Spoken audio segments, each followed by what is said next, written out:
विधानसभा चुनाव के लिए उत्तराखंड बीजेपी पूरी तरह से तैयार है। पिछले 6 महीनों से चुनावी तैयारियों में जुटी है लगातार बीजेपी, और ऐसे में 21 जनवरी से पहले अपने प्रत्याशियों के नामों का ऐलान करेगी बीजेपी, और नामांकन प्रक्रिया शुरू होने से पहले बीजेपी घोषणा पत्र भी जारी करेगी। तो अहम जानकारी आपसे साझा कर रहे हैं। आचार संहिता लागू हो गई, 21 जनवरी से पहले प्रत्याशियों का ऐलान करेगी।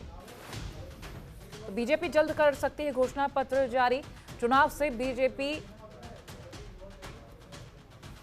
पूरी तरह से अपनी तैयारी कर चुकी है, और लगातार अगर हम बात कर रहे हैं चुनावों को लेकर, तो जल्द ही घोषणा पत्र भी जारी कर सकती है।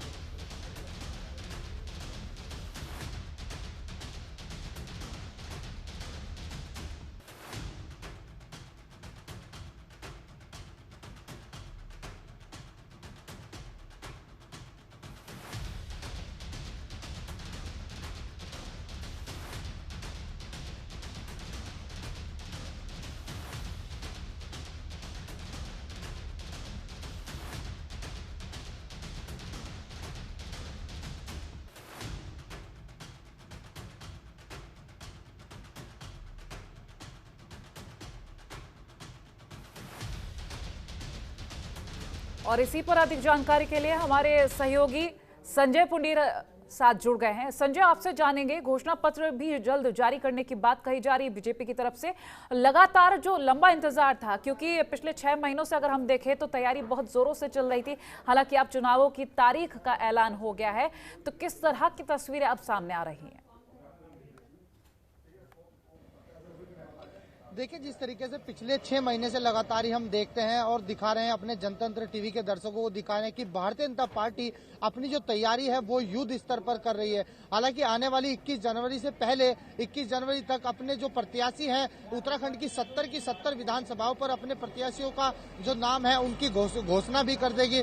तो साफ कहा जा सकता है कि आगामी 2022 के चुनाव को लेकर जहां एक और भारतीय जनता पार्टी तमाम तरह की रैलियां कर रही थी, विजय संकल्प यात्रा लगातार उत्तराखंड में निकाली जा रही थी, उसमें कुमाऊं मंडल हो या गढ़वाल मंडल हो, आपने देखा है कि किस तरह से अपनी तैयारी को लेकर जनता के बीच पहुंच रही थी। और जिस तरीके से भारतीय जनता पार्टी ने उत्तराखंड में विकास कार्य किए हैं, इन सब को लेकर जनता के बीच पहुंच रही थी, और तरह तरह के वादे और इरादों के साथ किस तरह 60 पार का लक्ष्य भारतीय जनता पार्टी पूरा करेगी। तो तमाम तैयारियां भारतीय जनता पार्टी की पूरी कर ली गई है। हालांकि जिस तरीके से इनके जो उम्मीदवार है, जो इनके प्रत्याशी है, उनकी घोषणा भी जल्दी कर देगी। हालांकि भारतीय जनता पार्टी ने उम्मीदवारों के सर्वे के लिए अपने पर्यवेक्षक जो तमाम विधानसभाओं में जा जाकर एक सर्वे कर रहे हैं, विधायक से मिल रहे हैं, जनप्रतिनिधि से मिल रहे हैं, तमाम जो जिम्मेदार लोग हैं उनसे मिलकर एक सर्वे के आधार पर एक रिपोर्ट तैयार कर केंद्र को भेजेंगे, जिसके आधार पर जो उम्मीदवार है उनका चयन किया जाएगा। जिस तरीके से 21 जो आने वाली 21 जनवरी है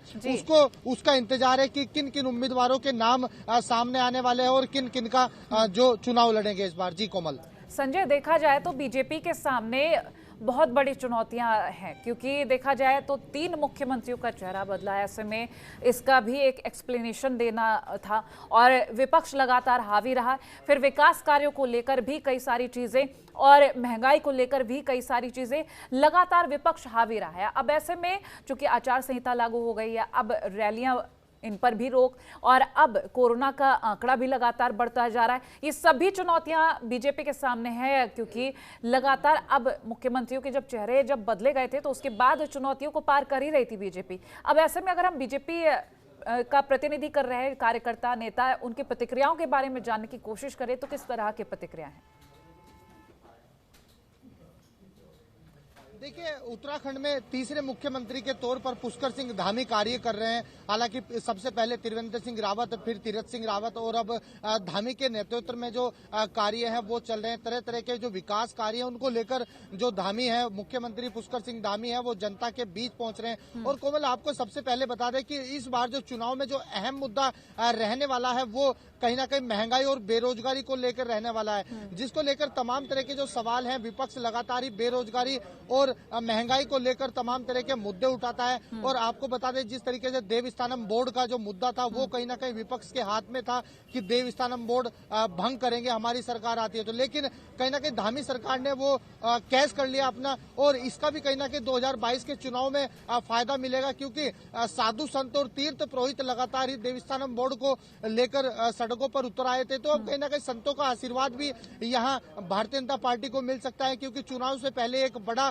फैसला जो है वो सरकार ने लिया है। लेकिन जो विपक्ष लगातार ही तरह तरह के जो सवाल उठा रहा है, जिस तरीके से महंगाई चरम पर है, हालांकि जब हम सड़कों पर उतरकर देखते हैं तो जो कांग्रेस है वो पूरी तरह हावी होती दिखाई दे रही है। जब सड़कों पर महंगाई को लेकर प्रदर्शन होता है, जिस तरीके से भारतीय जनता पार्टी ने वादे किए थे कि हम इस तरह से विकास करेंगे और बेरोजगारों को नौकरी देंगे, तो तमाम तरह के मुद्दों को लेकर जो भारतीय जनता पार्टी है वो इस बार रहने वाली है। और 2022 की चुनावी जो तैयारी है वो पूरी तरीके से देखने को मिल रही है। हालांकि बीते दिनों हमने देखा है कि जो स्टार प्रचारक हैं भारतीय जनता पार्टी के, उसमें अमित शाह हो या फिर रक्षा मंत्री राजनाथ सिंह हो, वो तमाम रैलियां और प्रतिभाग किया है, तो उनका भी कहीं ना कहीं फायदा भारतीय जनता पार्टी को मिलेगा। लेकिन अब कोरोना के चलते जो रैलियां हैं वो बिल्कुल बंद कर दी, हालांकि आदर्श आचार संहिता भी लागू कर दी है। तो ऐसे में अब किस तरह से प्रचार करते हैं और किस तरह से जनता के बीच अपने विकास कार्यों को लेकर भारतीय जनता पार्टी पहुंचती है, ये तो आने वाला वक्त ही बताएगा। लेकिन जो भारतीय जनता पार्टी है वो पूरी तरह चुनावी मोड में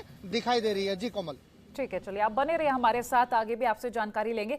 तो लगातार जिस तरह से चुनावी तैयारियां हो रही थी, बीजेपी की अगर हम बात करें तो तीसरे मुख्यमंत्री हैं Tirath Singh Rawat,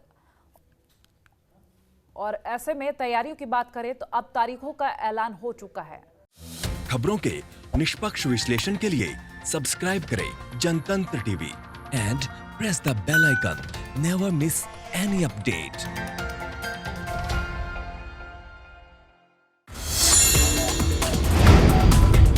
Download the Janatantra TV app, available on Google Play and App Store. Download it now.